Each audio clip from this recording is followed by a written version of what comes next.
first I want to thank those of you who have made it through a very long afternoon, and I want to thank the Brick Lane Centre for inviting me to come along and speak today.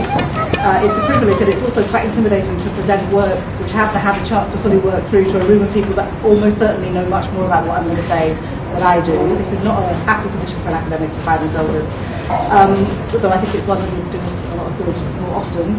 And I'm particularly delighted to have the chance to present some of the work that I and some colleagues have completed recently on the Bengal Diaspora, partly because I think a number of you helped with this project when we were getting going with it. It started about 8 or 9 years ago, so it's taken quite a long time. And my research assistant and colleague Shazad Farrow worked in Tower Hamlets and a number of other places, and I think some of you may well have helped him, so we're very grateful. So thank you for that. And I wanted to show you the book, if you're interested, that came out of the research eventually. I've shamelessly put some flyers for it at the back, so do have a look, but it is really disgracefully expensive, so I don't expect anybody to buy it, but hopefully it will be out in paperback at some point. And this contains some of the incredibly rich material that we were able to gather from the project. It was a very interesting journey for all of us. And I was really delighted to be able to contribute and add to the story of Bangladeshis in Britain and their contribution in shaping British society. And of course, one of the very big contributions that they've made has been in the food trade and the incredible successes of Bangladeshis in the explosion of Indian, with inverted commas, restaurants across the nation. But before I say too much about the material that we found on the restaurant trade, I want to say something about the bigger project. So the book and the paper today came out of a 3-year bigger project, funded project on the Bengal Diaspora.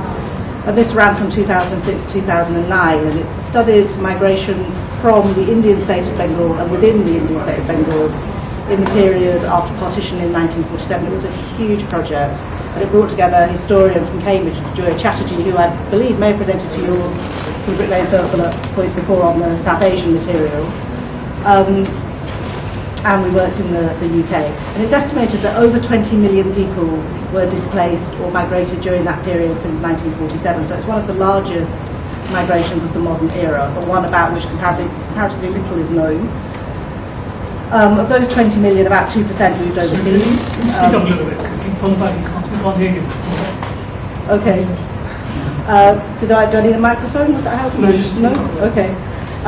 So about 2% of that 20 million people migrated overseas, mainly to the Middle East and of course to the UK. And as part of this project we collected over 180 life history interviews of migrants in India, Bangladesh and in Britain, along with photos, family histories, genealogies, which turned out to be far too big to be able to put anything on a page. And one of the things we did do was we worked with the Runnymede Trust to produce a website from this material, which you can access for free, and it has a lot of the material on it, which is Bangla Stories. And this was produced for school children, so one of the things that came up this morning was the question about how one transmits that knowledge across generations and in classrooms.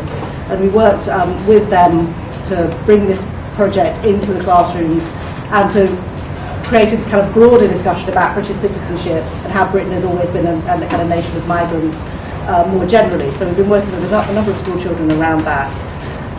So do have a look at that site if you're interested. It has quite a lot of material. So our aim for the bigger project was to trace the history and the experience of migration and settlement of Muslim migrants in South Asia itself and in the UK. And it's not very often people tend to look at those things together.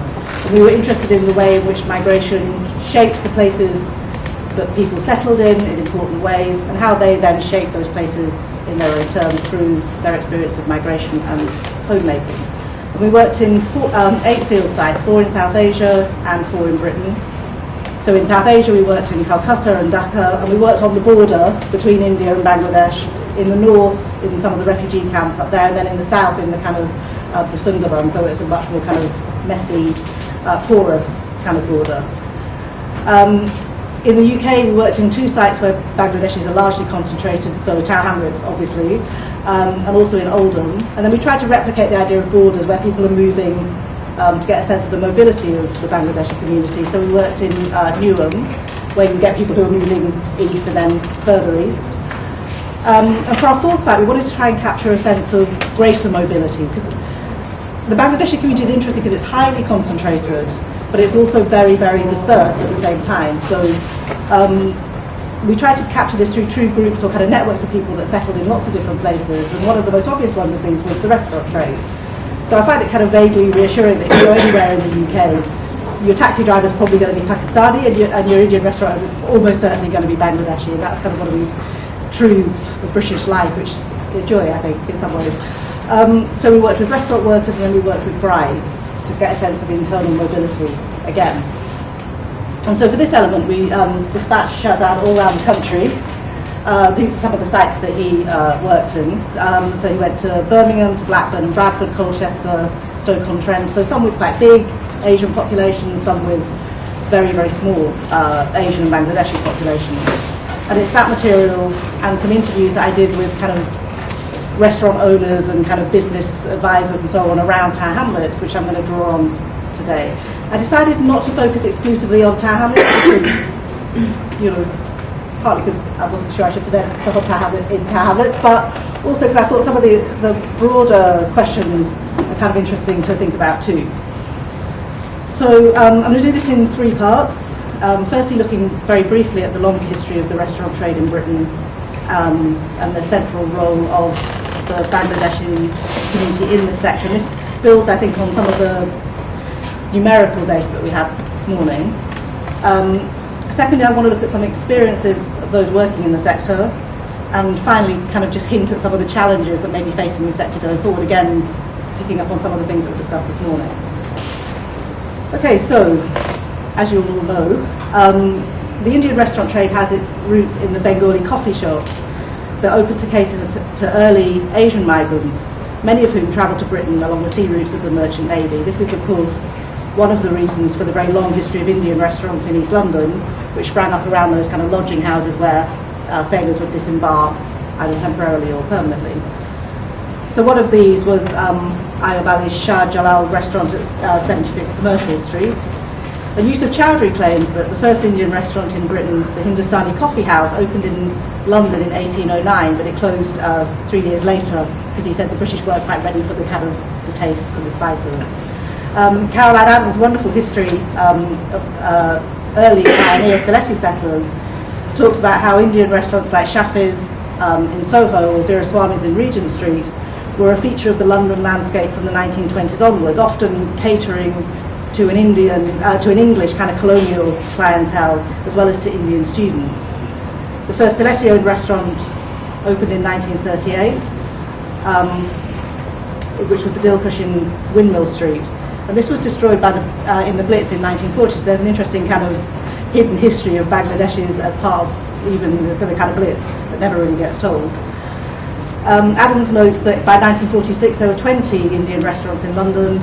By 1960 this had decreased to about 300 across the country and to over 3,000 by 1980. Now it's in the 1980s that the trade kind of explodes and that the Bangladeshi domination of the restaurant trade begins. And this reflects two important shifts. Firstly, the increase in Bangladeshi migration from the mid-1970s onwards. One of the papers talked about this earlier. But you see the numbers rising from around 5,000 in the early 1960s, although it's hard to tell because they didn't appear as Bangladeshis, obviously. So you talked about 5,000 in the early 1960s to an estimated 200,000 by the 1980s. And then that number gets, again, a lot higher through the 1980s. And this is partly led to migration from Bangladesh due to insecurity and hardship after the War of Independence and a process of family reunification. But also by the kind of increasingly harsh immigration legislation, which meant that people couldn't circulate in the way that they had been and were worried they were going to be permanently separated from their families, so brought them over before that happened.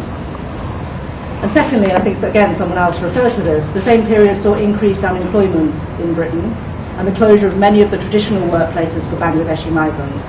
So what you get is a concentration of people in very particular areas rather than being spread in all kinds of weird and wonderful places, so where there were steel mills and textile mills and so on. So you get a lot of internal migration within the UK, and the kind of increased population of Tower Hamlets is partly due to that, or Oldham is another place. Now many Bangladeshis like their Pakistani counterparts, were forced to turn to alternative forms of employment, often self-employment, due to, as was discussed this morning in quite stringent terms, due to the racism in the workplace, and partly because of poor levels of education and English skills, they just couldn't get work. My colleague Verinder Kaur has written of the Pakistani and Bangladeshi migrants in Oldham shifting. His book's called From Textile Bills to Taxi Ranks.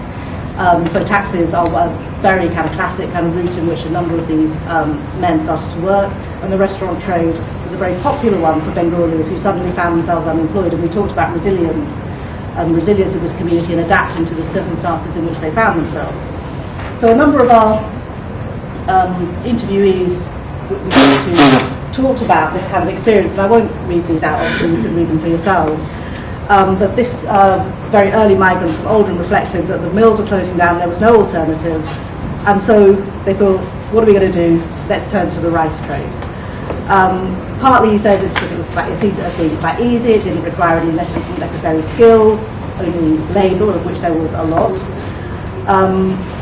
And he talks about how it was really very kind of fledgling. No one even really knew what a curry would be like, so they kind of just did that.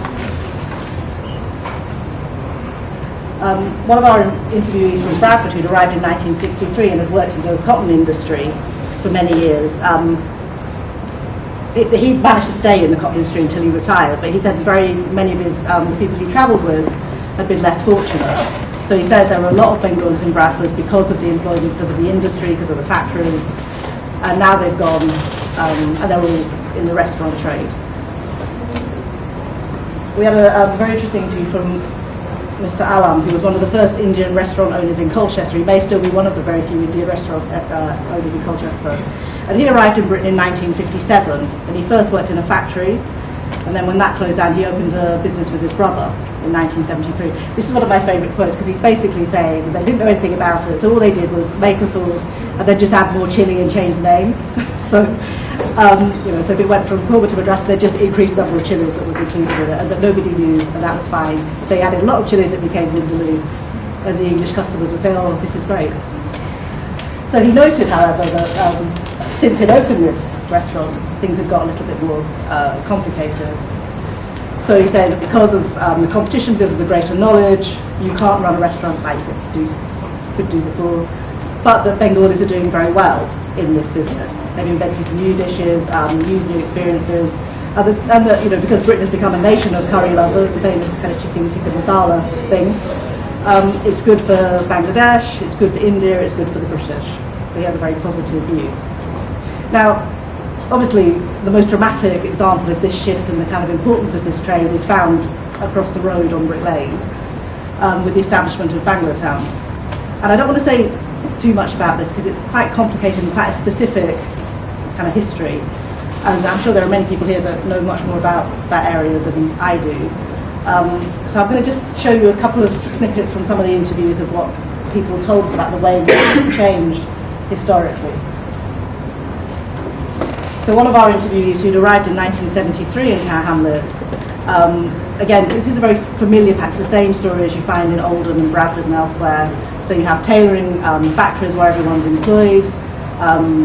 After the 1990s, so slightly later than some of the other areas, the factories closed down, the carpet factories moved to Stratford and Hackney, the other factories moved back to India, Bangladesh, Turkey, Morocco. That work gets outsourced. So Bengalis enter the restaurant trade. And he says that the restaurant trade, because of this history of the coffee shops, starts with kind of very basic kind of restaurant-style cafes serving one or two things, and were very much focused on local Bengali clientele. They would go, they'd sit there, they'd gossip. It was a place for kind of where politics would get discussed and so on.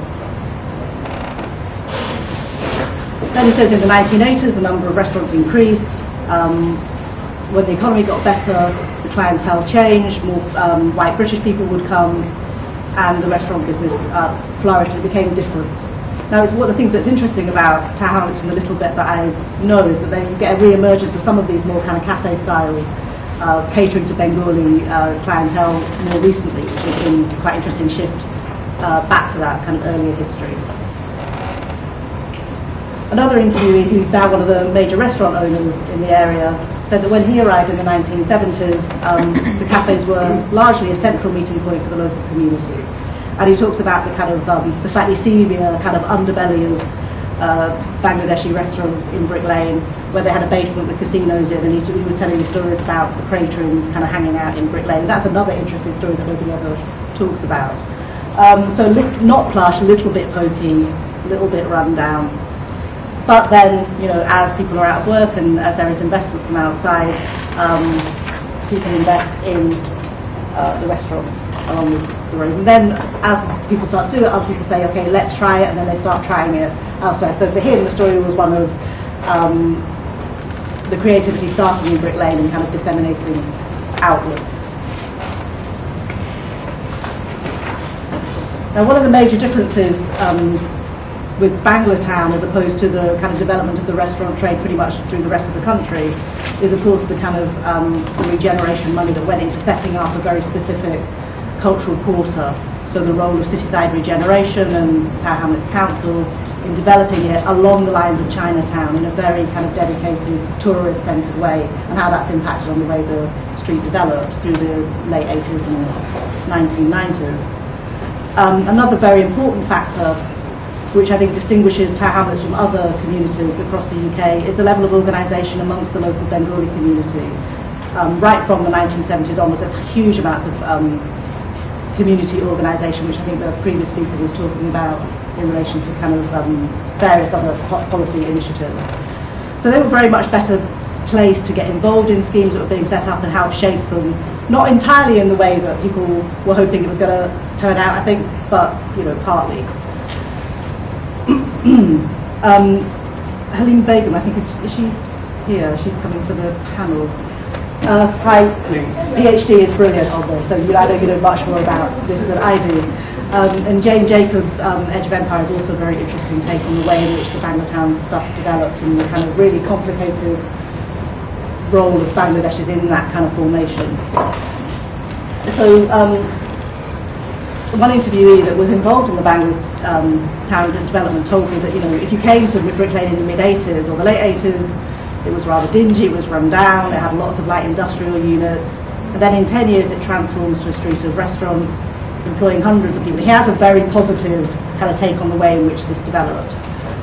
So he says if we had, you know, 7 or 8 restaurants in 97, 98, by 2001 there's 16, 17. A friend of mine, Sean Carey, did a study in 2004, and I think there are something like 50 or 60 Indian restaurants all along the kind of bottom end of Brick Lane, and attached to that, as this interview was saying, is there's a whole range of kind of connected industries that are involved with that. So he's talking about employing 1,000 people directly and then large numbers of others attached to the kind of supply chain for that. Okay, so that's a very brief skirt through the history. Now, while Banglatown is a very iconic site for the Bangladeshi restaurant trade, the scale of the restaurant scene nationally, I think, needs to be recognised. So here's a few fun facts. I don't know if these were mentioned this morning. So it's estimated that the Indian, in inverted commas, restaurant trade and takeaway business is one of the fastest growing retail sectors in the UK. It's supposed to be worth over £4 billion annually. It's massive.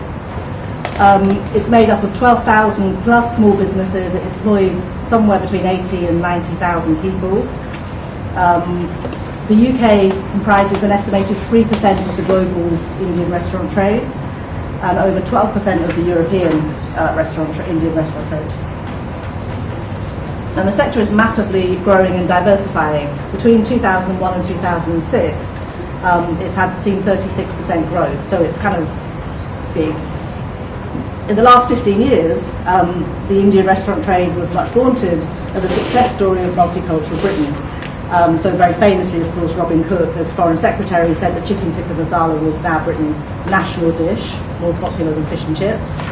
It was a perfect illustration, he said, of the way that Britain absorbs and adapts external influences. Although it was reported in 2011 it was now chicken jalfrezi. I don't know what it is now. People might know what new favourite dishes. Since the 1980s, the sector's been dominated by Bangladeshis, who make up over an estimated kind of 85% of the businesses and the workforce. Over 60% of Bangladeshi men and 30% of Bangladeshi women are employed in the hotel and catering sectors, and some of the issues around that were discussed this morning.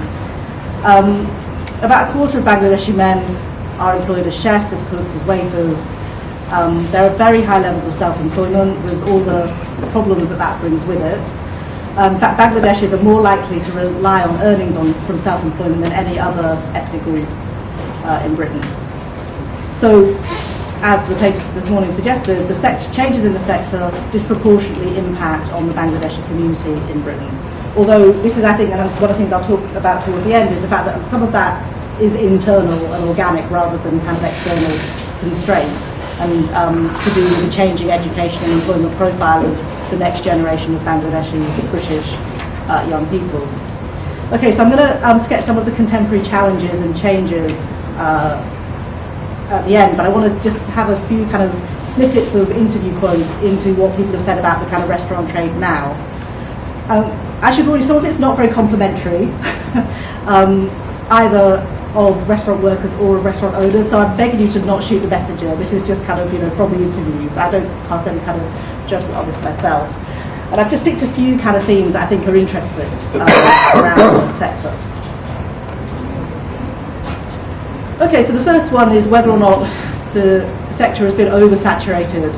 And to some extent, I think we can see that the Bangladeshi restaurant trade in Britain has been a bit of a victim of its own success. You can certainly see this in Brick Lane. In fact, I was in Brick Lane just a few weeks ago, and I hadn't been for a couple of years because I'd moved to Manchester. And I was really shocked by how many of the restaurants had closed. And there was a big designer coffee shop, chocolate shop right in the middle. This is all very odd. So I think to some extent, maybe we can see that even very clearly in Brick Lane. So the proliferation and the concentration of Bangladeshi restaurants in particular areas has potentially led to too much competition and an unsustainable customer base. So one business advisor from Hamlet said, you know, if you go down to Brick Lane now and talk to the restaurant owners, they'll probably say there are too many restaurants. Now this was 2008, so we're talking 8 years ago, so it may well be that some of those closures are proof of what he's saying. There's also been arguments about the fact that it's skewed the local economy, which has not been good for local residents because it's been very, very directed at an external market rather than for Bangladeshis locally. So he says if there's a downside, it's because there's really nothing but restaurants, which the locals don't use anyway. So a few greengrocers, people do this sort of. It was interesting that what I think Nilüfer was saying about the confidence of Bangladeshi women in Tower Hamlets, because one of the things that came out from my interviews in Brick Lane was people saying that Bangladeshi women never go to Brick Lane because there's nothing for them, because all it is restaurants. So that was kind of interesting. And they talk about how, you know, there used to be sari shops, but now they're a bit closed, so women and families tend to go somewhere else. Another local restaurant owner commented that he thought the number of restaurants for one street was just too much. There's no mixture, no fusion. If you don't come for a meal, then you don't come to Brick Lane. So that's a problem on Brick Lane, but it was also a problem which people talked about outside of Tower Hamlets. So one restaurant owner in Birmingham, for example, said that the present supply is higher than demand. You have 4 restaurants in a place where there are 10,000 people, but then you see there are 10 restaurants all fighting for this custom, leading to underpricing, so nobody, he says, is gaining from this. Okay, another thing that people spoke to was the way in which it channels the expertise and the employment prospects for Bangladeshis in ways that could be seen as quite problematic. Now, some people spoke of the advantages of the flexibility of the restaurant trade for Bangladeshis wishing to set up business, and as a way of learning relevant skills. So it comes back to that initial quote of, you know, we went into the restaurant trade because we thought it was going to be easy. So a restaurant owner in Oldham said, you know, we work in restaurants and then we gain experience. People who are educated can learn quickly and they can run their own business. So it's not difficult. However, others said that because of that, it made it very, very hard for Bangladeshis to think of other or find other alternative forms of work. So one restaurant worker in Essex, who had come as an asylum seeker in 1993, said, you know, this was the only work that he could get. For Bangladeshis, for Bengalis, there's only one type of business available, that's restaurant business. I joined a restaurant, I'm still in restaurant business. And another restaurant worker told us that when he migrated through marriage, he'd been forced to work in his in-laws restaurant. And he said, he didn't really even know what else he should be doing, because everywhere he looked, all in the was restaurants. All Bengalis are working in restaurants, he said. All newcomers come to the restaurant, all the old people work in restaurants. And then he says, I saw a Bengali driving a taxi, so I thought I would do that. There's a lot of interesting academic literature which talks about how minority ethnic people choose careers, and very often it is around the opportunities they see open to them by what other people in their groups have done. There's some interesting work by Heidi Mertzer on how black young women are channeled into kind of social work and nursing because they've seen that that's what their mothers have done, for example. Okay, working conditions. A number of the restaurant workers we interviewed spoke of the very poor working conditions of the restaurant trade. Some were more positive and talked about the chances for training, the advantages of having accommodation provided above the restaurants, particularly if you're a new arrival. Some people spoke of the camaraderie of with their fellow workers. And actually some of those quotes, which were people who'd come comparatively late, as migrants, often illegally, did hark back to some of the very early material that we got of when the early migrants had come in the 1950s and 1960s, shared houses, all going out to the cinema on their day off and that kind of thing. So some of it was not entirely negative. But others noted that this was now changing in most cities. In most cities, people didn't live above the restaurant. Workers lived locally. So this restaurant owner from Bangladesh said, of the boys who would come from Bangladesh, 99% would join a restaurant. They could join the restaurant easily, didn't need working experience, they could get good money, they could send it home, they can study alongside their restaurant work. This is the positive view of it. Others, perhaps unsurprisingly, had less positive views. So there were some quite strong criticisms of the working conditions, often just the nature of the work. So particularly unsociable hours, long hours. So a former restaurant owner from Bradford said, the main thing is the workers have no leisure time. They have no entertainment, they sleep at noon, they do some shopping, then they go to work, and they get a day off, that's it. Another said, that another restaurant owner said, that it's very hard work, it's very unsociable hours, you don't have time to go to parents' evenings, which refers back to some of the things on education that came up earlier today, don't have time to pick up your kids from school. And one Birmingham owner summed it up in this way. He said the main theme of the tourism sector is the holidays of the public are the working days for us. So the working conditions of the tourists are just kind of crap. But others spoke of more exploitative conditions, particularly for new migrants and for people living in the country illegally. So one restaurant worker from Newham said, working in Indian restaurants is for those who have no place to go. Now this was a very common theme, it's going to come up a couple more times. There's no future for people who work in Indian restaurants. It's hard work, it's not enjoyable. The owners are exploitative, they're narrow-minded, they're tight in their money and the food allocation. And he says, in every aspect they treat them in a downgraded way. And make no comment on whether that's true or not. Another restaurant worker who was in Britain illegally said if the worker's illegal and unknown, or just arrived, or new, or working in the kitchen, or even in front, they face a lot of very exploitative kind of working conditions. And he says, the illegal workers are kept under threat by the restaurant owners that they'll turn them into the police. Although he did then go on to say, I've never experienced that myself, but I've heard it. So I don't know how much of this is, it may well be true, I don't know how widespread it is. Another worker connected these practices to the very harsh competitive business conditions facing owners. He's basically saying a number of the workers are illegal and they kind of have to be because actually no one else will work under those conditions for the small amount of money, which is what they need to be able to make the businesses survive, partly because of the kind of saturation of the markets and the fact that you can only charge so much money for a curry, I guess. So they're saying that the owners can't survive if they have to employ somebody for 40 hours of work on a reasonable wage, so they try and keep illegal workers for their business.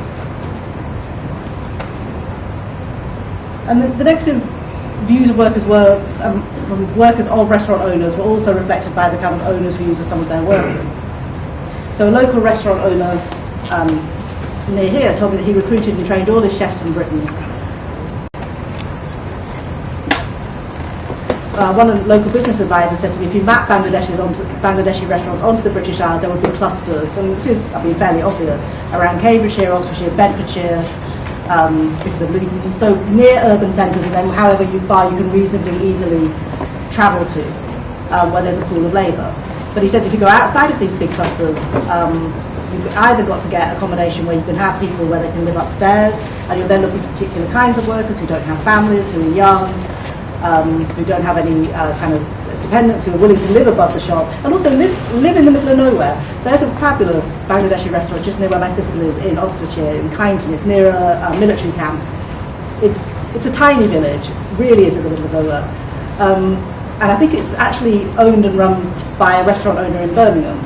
And I think he ferries down his workers every day. And it's kind of hard to imagine why they would want to live in this tiny village in Oxfordshire, cut off from everywhere. So I can see that. I mean, that makes what's already an unpleasant and difficult and unsociable job even worse if you're kind of marooning people in these areas. And a colleague of mine, Anoop Nayak, who's at Newcastle, has just been doing a project on Bangladeshis in Newcastle. It's not Newcastle, it's somewhere near Newcastle, where there's a very, very small Bangladeshi community. And I think the people that he's been speaking to have largely been people who, when the steel mills and whatever closed down, stayed. A lot of people moved. These families stayed and opened restaurants.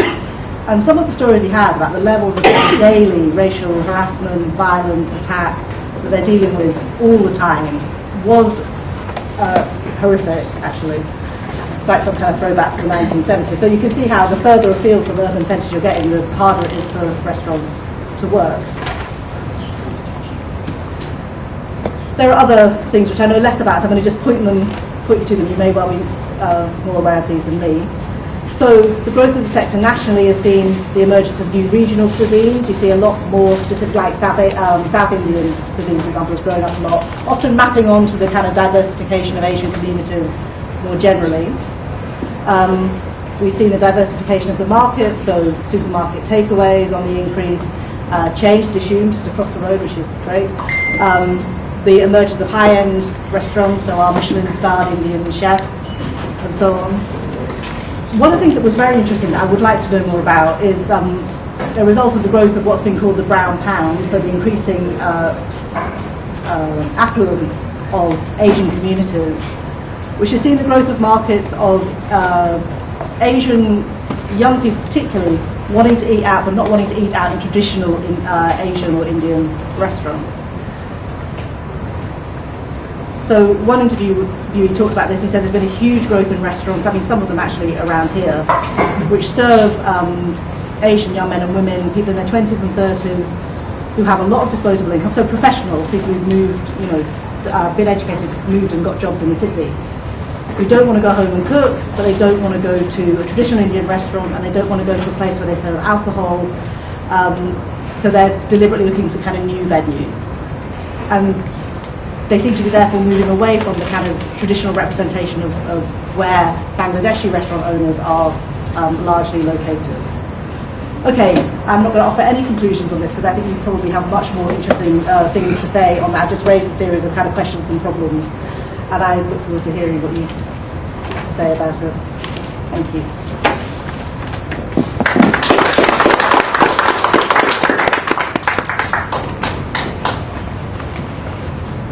Thank you very much. We have some questions, right? Have you done any sort of comparative study, or do you know of any, between Turkish takeaways and Bengali takeaways? Because I see a lot of Turkish restaurants are good, even in the smallest villages. But, no, actually. But you don't hear much about them in the media. Why are you focused on just the Bangladeshi? I mean, it's probably, I assume that there's a focus on the Bangladeshi restaurant trade because it's big, and I think the Turkish one must be comparatively small and probably linked to much smaller Turkish communities. Because so where I live in Essex, there's 3 Turkish groups, but hardly any Bangladeshi or Indian ones. I mean, I think a lot of the same arguments that you could make around the Bangladeshi restaurant trade probably could be made about other ethnic. I mean, certainly would be true of the Chinese, where there has been small amounts of work done. I don't know about the Turkish one, but it would be interesting to know. I mean, very often these things are linked to where communities are settled, because academics certainly are a little bit behind tracking There's a place where in people the are. Cotswolds, there isn't a Turkish community there. I mean, they just go wherever there's a business opportunity, and we make it work. Which would be, and it would be true as well of Thai restaurants and things like that, I think. So, I mean, I think there's a whole, it's indicative of a broader set of challenges. But I think because the Bangladeshi restaurant trade is so big, it's so, it's worth, over £4 billion a year annually. That's the thing I'm interested in because it came out of this particular project. But I don't think, I'm not aware of anybody that's doing work on that, but it would be interesting to know. I think it might also be to do with the British love affair with curry. Could you speak up, please? Can't hear you at the back. It's really difficult. Hello, sorry. Thank you. I was saying it might be to do with the British people's love affair with curry. You're right. Doner kebab. Before Bangladeshi restaurant became very big, you couldn't find doner kebab everywhere. Turkish restaurants selling doner kebab, fish and chip shop, run by Turkish people everywhere. I think the Indian restaurant became really big, run by Bangladeshi people, and curry became very popular. Probably that could be one of the reasons why. And again, the research focus seems to be from the point of view of, British people, rather than, is there any work done on, the point of view of the migrant who comes from Bangladesh and works in these restaurants? Well, this is one of the things that partly is what we wanted to do with this project. So Shazad in particular spoke to a number of restaurant workers and owners to get that kind of inside view of what, so some of the less positive stuff.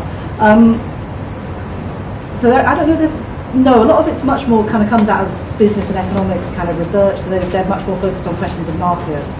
And there's some stuff around consumption. It seems to be very reductive to me, just to reduce it to its economic value. I absolutely agree. But you should maybe do that research. I'm not doing it. You will go to that gentleman first, and you. No, I think you. Behind you. You want to say? No, I didn't have my hand in between. Okay, then we'll go to you. Then you. Great respect to your research, and I'm sure you know exactly what you're talking about. I have a lot of friends in the restaurant trade, in the Bangladeshi restaurant trade, and this is something that I feel really passionately about. Do you think it's a question of the restaurant owners wanting their cake and eating it?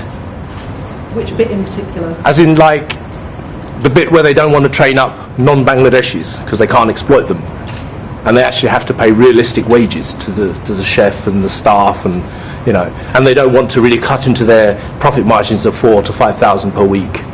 I mean, I wish I was a... That's me being sarcastic, by the way. Yeah, no, I mean, my view is that it's a tough sector, and because I think a lot of the... I mean, God, I wish I knew. I mean, ask me in a couple, because I would like to do some more work on this. I know a lot of restaurant owners that have got very, very successful running restaurants. Financially, very successful. It's quite hard to keep staff, isn't it, very often? No, but it is if you're going to pay them peanuts. I mean, that's the whole point. And this point you made about not wanting to have Bangladeshi staff because they can't communicate in the same language. Well, you could speak English. Well, these things are also, I think, changing, and a number of restaurants, of course, do have. I mean, certainly front of house staff has become much more diverse. I mean, it's interesting. This research was 2008, and it was part of a much bigger project. So I just picked this because it was sure. But I think things have changed a lot even since 2008. This is a very fast-moving sector. And I think it depends a lot on whereabouts you are in the country as well. So I know some of the young men that I worked with on my Asian Gang project have got restaurants and they've moved further out from London to Canada. So they've kind of slightly changed the way in which the business model works. I think partly it might be about, I think there are a variety of different experiences. No, I'm sure. I mean, I give my friends in Brick Lane a hard time all the time about that. Why don't you guys pull together instead of whinging about it? Pull together and start up your own college, and then you can train whoever the hell you want to cook however you want them to cook. But they're very reluctant to do so. I wonder if that's about the point of entry, the way in which they come into the business in the first place. And what I mean, so if they came in largely not with a kind of business background, because and maybe that's why, I don't know. It would be interesting. I'm really interested in knowing more about the trajectories that bring people into the restaurant trade, and also because I know a number of them have diversified it out into nightclubs and construction and all other kind of. And I would like to know much more about that, because I think it's it's a very complicated sector, and this is really only a few kind of... No, sure, for sure. It would be interesting to know much more. Yes. Yeah. No, thank you. Thank you for the very informative presentations. But so I've seen is that the drawbacks with Indian restaurants we have at the moment is the lack of skilled staff, and the competitions, very heavy competitions, and the young generations are not interested in getting involved. And at the same time, the parents are not also interested to get their generation to their children to take this business. But at the same time, do you think that the Indian restaurants in competitions are of the same level with other mainstream restaurants? And second thing is that do you think that, have you looked into some of the things that in terms of high standard of service, quality of food, and legal compliance, Indian restaurants are doing very well? Thank you. Gosh, I don't know. I'm really not the right person to ask that question. I was just thinking, I mean, in terms of, this just relates to the question before as well, partly. I think maybe Indian restaurants have a bit of an image problem, because I think they've slightly been kind of concentrated at the kind of lower end of the, let's go for curry after we've been out for 25 pints and that's go out to the nightclub, that kind of version of it would be true, I think, to Chinese food. And I think but it's very clear that there's a huge diversification of the way that the Indian restaurants are working. So there's one I live in Forest Hill. When I'm in London, I live in Forest Hill, and there's a fabulous restaurant in Brockley called Bubbles. It's amazing. It's quite expensive for Indian food. It's quite expensive, but it's really, really, really high quality. And it's always absolutely packed. So I think there's much more of a market for kind of high-end Indian food, and maybe the perception is very often, I think, that Indian food is at the lower end because it's considered to be kind of cheap and easy and filling. So maybe there's something of a kind of image problem around the way in which people think about what Indian food in Britain is, and maybe that underwent a kind of revolution in the 1980s. And Brick Lane was a image problems on what area? Is it quality of food or quality of service or the legal compliance? I think it would depend a lot on where you're talking about. I mean, it would be interesting to know, for example, in areas like Birmingham, where there's a lot of Indian restaurants, but a lot of them are dominated by Pakistanis. So that would be an interesting. I mean, it raises many more questions than I have any kind of answers for.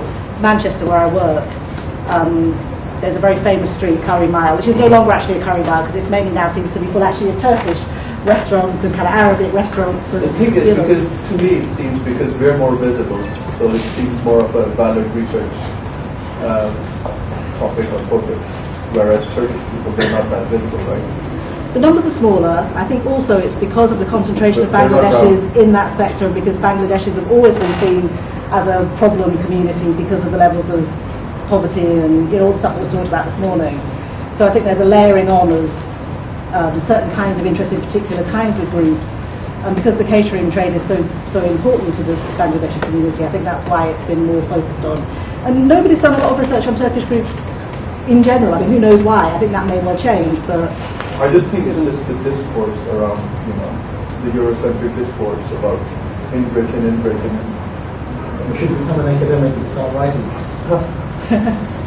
You go to No, but academia is too late. You will go to John now.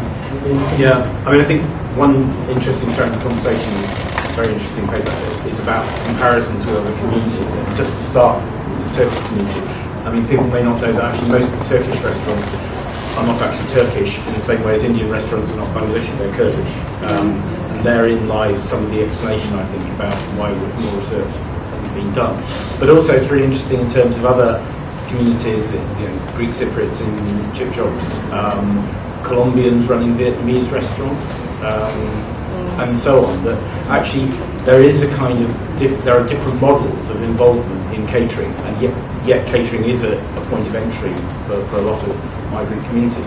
Which brings me to the point I really want to ask you about, which is that the arithmetic is that there are a lot of Bangladeshis who work in catering who don't work in Indian restaurants, who are working in European restaurants working in West End hotels, etc. Yeah. I wondered whether you'd looked at them and how they do that. Do they go via so-called Indian restaurants, or? I don't know. Yeah, I really don't know. Cleaning, that kind of, catering. Working in the kitchen. Yeah.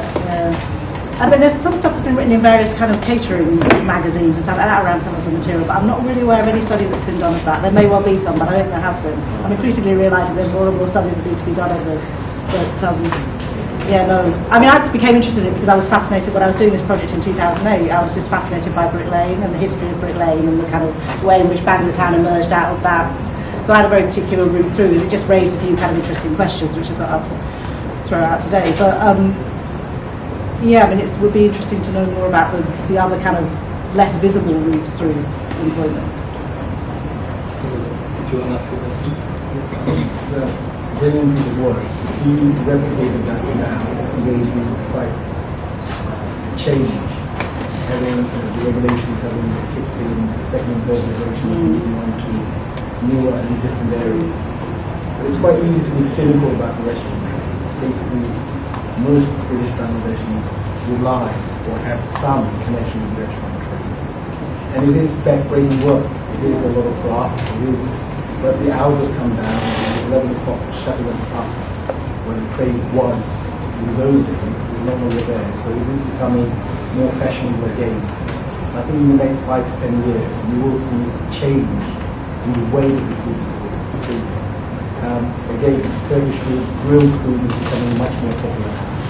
So Lebanese, Turkish, all that food, our community don't eat, my kids don't eat that kind of food. So the Indian trade has to change. The Bangladeshi trade of Indian food has to change to reflect that. I think your studies, we updated it to 2016. I mean, we've been trying to get some money. I don't know if any of you know Sean Carey. I know he knows a lot of people around this area quite well. And he's been looking at restaurants in this area for 25 years or so. And we've been trying to get money to look at some of these kind of changes. I mean, partly just even focusing on Brick Lane itself, which is, you know, it seems a bit of a sad tale actually. I mean, last time I was there in February, I just couldn't quite believe how much it had, you know, it changed. All the restaurants that I thought I knew had gone. And, you know, so it would be interesting to know more about the changes. But I also think, I mean, you're right. I think there may be the positive side is that, I mean, the Bangladeshi community clearly is incredibly resilient. They got into this area and shaped it in a very particular way in the first place, and I'm fairly sure they can adapt to the kind of changing conditions. Let's hope so. Halima Khan. I think my points have been made, just that I wonder if there's been any work done into the different cuisines that Bangladeshis are serving now. So one of my favorite Mexican restaurants, for example, is owned by Bangladeshi. I find Mexican food bland otherwise, but they sort of put their own twist, I think, on the cuisine, and it is sort of what people with disposable incomes in their 20s and 30s are going back to eat now. So you see that along Stepney and Brick Lane. If you see Brick Lane, there's Chinese and sushi places now, and some of them are still owned by Bangladeshis, and maybe that's been a response, how they have responded to the rising rents. They have to sort of shift what they're serving to be able to attract us. I wonder when I go to along the Curry Mile in Manchester, and a lot of those restaurants now are not Indian restaurants. They're all kinds of, but I wonder whether it's the same owners. I don't know. It would be really interesting to know. Some of them are. Yeah, and then, so that would suggest the kind of adaptation that you're talking about. The Thai restaurant in Gansi, on the Bangladeshi.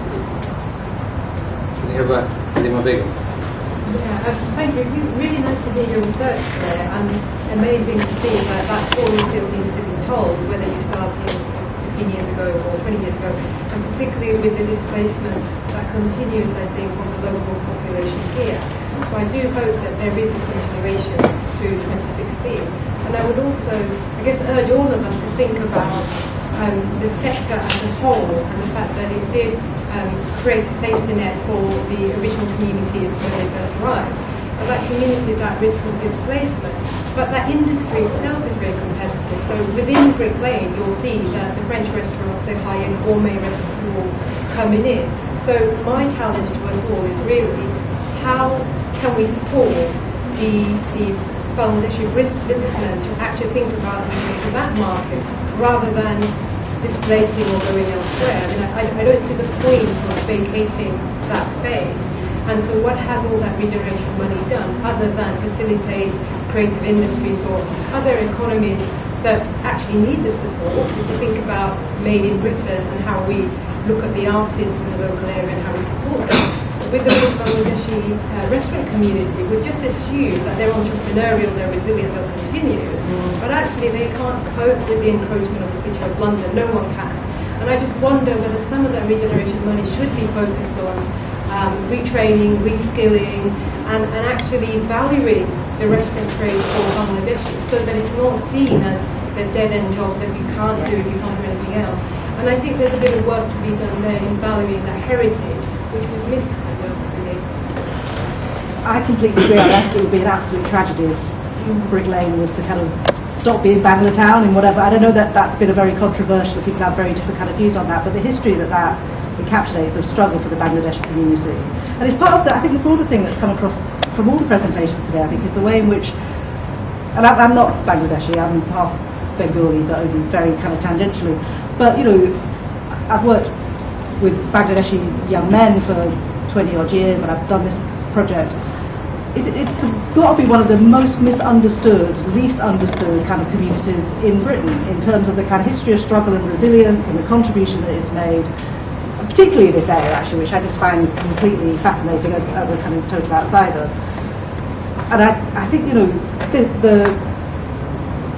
it would be a real shame if Banglatown just went away and ended up as a couple of street signs and a gate, or not even the gate, you know, in the next 10 years because nobody could be bothered to kind of put the money into it. I mean, I think you're right that there may be an issue around retraining and investment. Absolutely. Here over the last question from People you spoke to, did they ever consider sort of changing the flavour of the restaurant, sort of figuratively and literally, from these so-called Indian dishes to actual maybe Bengali, Bangladeshi or Sylheti dishes, like two restaurants on Brick Lane? You've got Gram Bangla and Amargal who do food that my mum cooks, my grandmother, you know, that they learnt in their villages, and I'm sure a lot of other people here that's what they eat at home.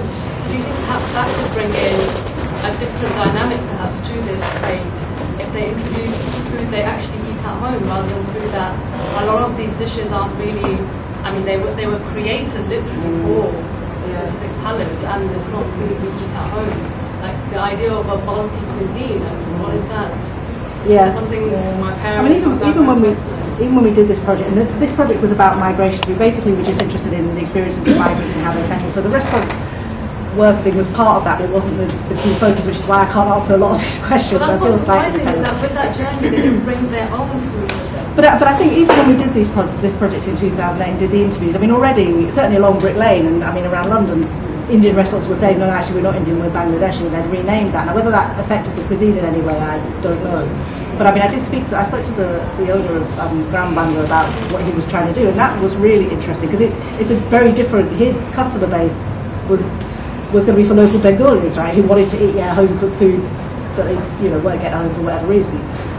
For restaurant workers, they didn't want to eat, you know, in their own restaurants, which is probably a bit worrying. But, so I think some of that is going on. I think more regional speciality, because I do think as well that the people that go to Indian restaurants have got a much more sophisticated sense of what it is that they're looking for now. So it's interesting to think about the growth of South Asia, you know, South Indian cuisine and various other kinds of regional cuisines that are coming up. And I think there is probably more to, I think that would be a really, but I don't know, that's the kind of stuff I'd like to eat, so maybe I should just generalise what I like. But I think that would be, I think some of that's already happened, or happening. So, I don't know, maybe, Thank you very much.